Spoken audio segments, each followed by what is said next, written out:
As you probably heard, Hada Studios has recently announced the Tower of Fantasy Warp Server, a new server without a gacha system. But it's only for CN. You stink! Yeah, this is going to be the third version of the game. We have the main server, which is the gacha MMO everyone has probably played, the Reboot Server, an actual MMORPG released exclusively in China, but it retained the gacha systems for weapons and matrices, although it was rebalanced to be more fair. And now we have the Warp Server, a MMORPG without any gacha whatsoever. Well, third time's the charm, right? What's up, guys? Welcome to the video. Today we're diving into the possibilities of the Warp Server, a new version of Tower of Fantasy that strips away the predatory monetization, where all weapons will be free, player outfits are grindable, it adds player trading, an auction house, guild housing, and more MMO-centered content. But in this video, I don't want to talk about the things we know about the Warp Server. I want to talk about the things we don't know. And according to the devs, there's going to be a lot of crossover of content between the Warp server and the Reboot server, so much so that they're deciding to merge both servers together in the CN version of the game. So, to understand what the Warp server brings to the table, we actually have to talk about the Reboot. Of course, it's speculation from this point forward, so take everything with a grain of salt. So, what did the Reboot server change? Well, for starters, the Reboot server completely eliminated the progressive power creep that plagued the original server. Power creep basically is when older weapons become useless because the newer ones are just stronger. In the main game, version 1.0 weapons that were obtained early on through the gacha system were overshadowed by later releases. And as of the current version, those same launch day weapons are completely useless by comparison. However, in the Reboot server, they completely rebalanced newer weapons, keeping them more in line with the ones from the past. So yes, in the Reboot server, there was no power creep. At least there wasn't any I immediately noticed after playing for about 9 months. Instead of a direct power increase, newer weapons offered more unique ways to do combat. So if what Hada Studio says is true and the new server and the Reboot server are very similar, we could expect these same balance changes to make it into the Warp server. Now, of course, there isn't any gacha systems in the Warp server, so the question becomes, how are we going to obtain weapons? Well, to hint at what's to come, we'll have to go back into the early development days of Tower Fantasy, before it was even a gacha game. Right here we have some ancient footage from a Tower of Fantasy beta where we see a player going through a joint operation dungeon. Upon opening a chest, we see him obtain gear and weapons from it as loot. And here in his inventory, not only do you see his weapons now sharing a space with his gear in his inventory, you can also see the +1/+2 markers above both weapons and armor. This is reminiscent of other anime MMOs like Crystal of Outlaw or Dragon Nest, where you'll be upgrading your weapons to a +15 or +20 upgrade cap. The higher the enhancement level, the higher the chance to fail the upgrade. Right now, it's unclear if such a system will exist in the Warp server, but at the very least, it is food for thought. In the Reboot server, you could also get weapons as a rare drop from killing all world bosses. So it's likely that world bosses in the Warp server are also going to drop high tier weapons as loot. And if the Warp server is following in the Reboot's footsteps, the world bosses aren't going to be jokes like they are in the main server. Here's me killing a world boss in the main server.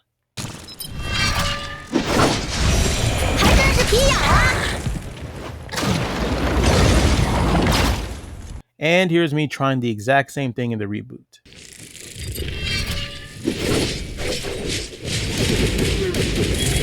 Yeah, so expect to need a team of players consisting of DPS, tanks, and healers in order to kill world bosses in the Warp server.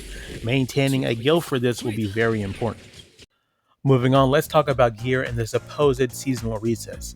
I've seen a lot of people doom posting seasonal resets, but luckily the Reboot server also had a seasonal system, so we actually have a good indication about what's possibly going to be implemented into the Warp server. So what is a seasonal gear system? It's actually simple. Like in any basic MMORPG, you will have a player level cap. Let's say it's level 45. And with that level cap, there's going to be a best in slot gear set corresponding to that level ceiling. And then eventually, the level cap is going to be raised in a future expansion or patch update to, let's say, level 60, and the developers will introduce a new set of level 60 gear for everyone to grind for. The time gap between the level 45 cap and the level 60 cap is what we call a season. And because your level 45 equipment is no longer the best slot in gear in the game, everyone's power resets, and you'll have to chase the new equipment in order to strengthen your character. Again, this is standard in all MMORPGs, so I'm a bit confused why people were concerned about this aspect of the game. It's basically an RPG's bread and butter. In fact, in the Reboot server, we've had several seasonal resets so far, and there hasn't been any real issue except for the fact in the Reboot server, you still had gacha gear where you'd have to roll for a chance at certain stats. So doing that from season to season, as you can imagine, started to get pretty painful. Hopefully they'll move away from RNG gear completely into something more traditional yet unique. They did end up introducing 4 pieces of equipment that weren't RNG stat gear. Instead, they had special effects like dealing extra damage when attacking, giving an extra skill that could give shields to your teammates, or granting hyper body or super armor to the user. As for how you'll earn equipment, I'm speculating you'll still be obtaining your gear from joint operations, the ruin dungeons, through weekly content like Frontier Clash, 8-player raids, and other endgame modes, just like in the main server and the Reboot server. Now let's talk about Relics. Relics in Tower Fantasy are those little equipable gadgets that can assist players in combat or exploration. I'm talking about the jetpack, the grapple hook, the jet board, or the missile barrage, and when Tower Fantasy released, there were a plethora of other kinds of free relics you could obtain from world bosses, exploration, or from the ruined dungeons. However, in the main server, as the game progressed from the 1.0 version to the 2.0 version and beyond, they started to release relics exclusively behind a $20 advance pass. And as you can imagine, these paid relics power crept the free relics by offering higher damage boosts without the need of cooldowns, pushing the game farther into the pay-to-win territory. However, in the Reboot server, there were actually no paid relics whatsoever. All relics are obtainable for free from world bosses, exploration rewards, or from the ruined dungeons. That means the usual pay-to-win traversal relics, free. The hoverboard relic, free. The Spider-Man relic, free, obtained by doing Kylo space exploration. You can now zip around the open world free of charge at your leisure. Support relics were also balanced. Instead of offering % damage boosts, they're focused between granting speed boosts in combat or offering different types of crowd control measures to help you deal with large groups of enemies. Also, transformative relics seemed kinda good. I remember when I first used the combat arms, I was out damaging my Nola. Nola's weapon is one of the rare altered element weapons in the game, which are some of the best you could obtain. Don't take my word on this though, my account was still pretty early game, so I can't say for sure how good transformative relics are going to be in the long run. Either or, we could expect changes like this or something similar in the Warp server. The last thing I want to talk about is team building and combat in the Reboot server. The Reboot server ditches forced element synergy of the main server, where you would have to assemble 3 of the latest units of a singular element together to create a viable team. So instead of creating elemental teams, the Reboot server has teams forged around different types of playstyles. There are normal attack builds, skill damage builds, high burst damage builds, combo damage builds, and flash attack builds. Each weapon contains a graph mapping out the weapon's strengths and weaknesses, alongside a brief description on what type of playstyle it excels in, as well as what type of weapons you can match it with. For example, Asurada's weapon is a normal attack main DPS weapon with no buffing capabilities. So in order to build my team, I've paired it with Tsubasu's bow, which according to its description is a weapon that buffs normal attack damage. And depending on what content I'm playing, I can fill the third slot with another normal attack buffer like Rubilia's Jet Wings, or with a weapon with high shield shatter like King's Scythe. In this build, any other normal attack main DPS weapon can take the place of Asurada's triple katanas, meaning you'll have a lot of freedom when it comes to creating your own teams. Anyway, this team's rotation in combat would look something like this.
Now, with all of that said, do I think the Warp server is going to be successful?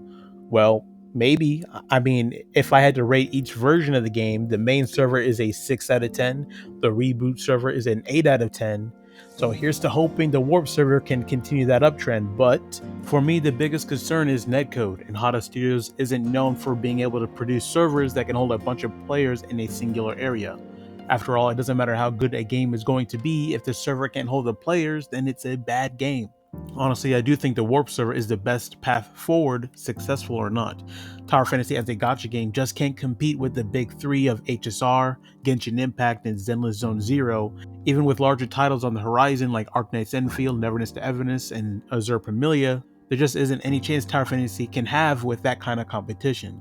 Even if TOF was a perfect gacha game with no power creep, had a perfect launch, it would still eventually end up in its current state. The gacha MMO mix just doesn't work.